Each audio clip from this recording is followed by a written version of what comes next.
सुभद्रा योजना नहीं आसला बड़ खबर आपण भी कर कि ऑप्शन आउट कौन करेंगे बताइले प्रभाती परिडा। तेज उपमुख्यमंत्री प्रभाती परिडा बताई आपण कौन करेंगे आपण जदि हो जाइए ऑप्शन आउट तेज आपणकर भी होइछि कि ऑप्शन आउट यही सूचना देले उपमुख्यमंत्री प्रभाती परिडा। तेबे आसंतु जानिनबा कौन रही सूचना। तेबे अनेक हिताधिकारी माने मोबाइल पोर्टाल खोली अपडेट मारिबा बेले भूल बसत सुभद्रा योजनारू ऑप्शन आउट ऑप्शन को क्लिक कर देचंती।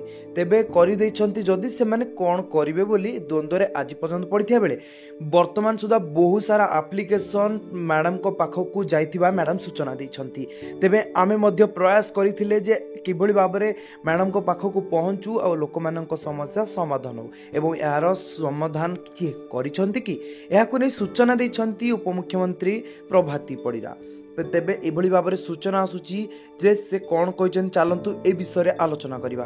तेबे अनेक हिताधिकारी मोबाइल पोर्टाल खोली अपडेट मारिया बदल में भूलवशत किछि लोक ऑप्शन आउट ऑप्शन को क्लिक कर देथिले। वर्तमान सुधा अनेक अभियोग तांकर हस्तगत होइतिबा नै से सूचना देछंती। एई समस्यार तर्जमा करा जाउछि वर्तमान पय उक्त जो ऑप्शन आउट ऑप्शन टी थिला ताहाकू सुभद्रा पोर्टाल को रु बंद कर दिया जाइछि।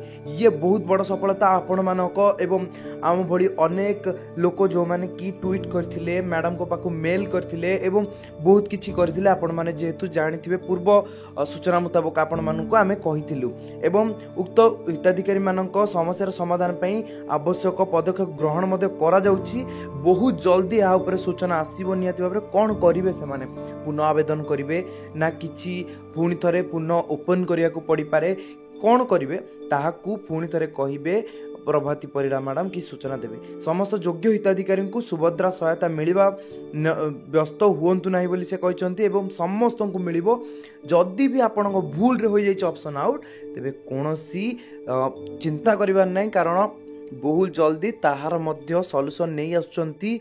तेबे सुभद्रा को नहीं ए बड़ खबर रही जदि समस्त हिताधिकारी माने ई केवाईसी करने को बाध्य तेबे एभली भाव में सूचना आछि। आपण माने जदि ओटीपी द्वारा ई केवाईसी कर देइछंती तेबे पुणी नहीं थरे आपण मानकु जीवाको पड़िबो सीएससी जनसेवा केंद्र एवं मो सेवा केंद्र जाई आपण को पुनः बायोमेट्रिक दबाकू ही पड़िबो ई केवाईसी करने को बाध्य। तेबे 5,11,000 लोक समस्त हिताधिकारी माने सहायता पाइबे किंतु बायोमेट्रिक प्रक्रिया रे ई केवाईसी करिया को ही पड़िबो बोली सूचना देइछंती। ई केवाईसी ऊपर आपण कने आउ गोटे वीडियो रे देखि परिबे जे कोन रही ई केवाईसी केउठी करिवे केमिति करिवे तार संपूर्ण विवरणी आपण माननकु आमे कहिदेबु। तेबे निश्चय भाव में एबे ही आपण माने निश्चित हुंतु जे ऑप्शन आउट जदि हो जाइछि तेबे कोनोसी चिंता करिवार नै बहुत जल्दी उपमुख्यमंत्री मैडम यार सॉल्यूशन नै कि आसुचंती तांको टीम काम करूछि एथि पय बोली से कहचंती एवं तर्जमा मध्य जारी रहिछि। वर्तमान पय एतिकि रहउछु।